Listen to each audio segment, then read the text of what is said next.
ఆత్మకూరు పట్టణానికి తాగునీరు సరఫరా చేసే ప్రధాన పైప్ లైన్ పై బోర్వెల్ వేయటంపై మంత్రి ఆనం రామనారాయణ రెడ్డి తీవ్ర ఆగ్రహం వ్యక్తం చేశారు.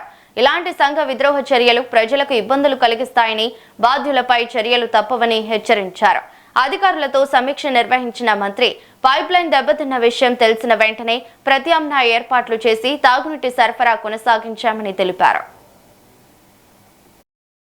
మీరే ఈ మధ్య అంతా పబ్లిసిటీ చేశారు. మంచినీళ్ళ లైన్లో బోరేసేవాళ్ళని నేను ఎక్కడ చూడను. అది కూడా మనకే దాపురిచ్చింది. అటువంటి మనుషులు కూడా ఉంటారు. ప్రపంచంలో ఎక్కడా లేనటువంటి వాళ్ళు మన ఆత్మకూరు చుట్టూ ఉంటారు.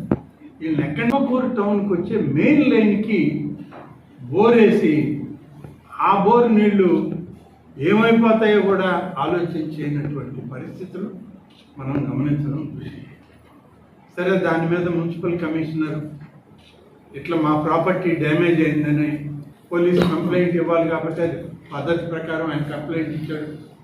మా పోలీస్ అధికారులు కూడా వెంటనే స్పందించారు, వెంటనే ఎంక్వైరీ చేపట్టారు. ఇది వేసింది ఎవరు, ఎలా జరిగింది, ఏంటి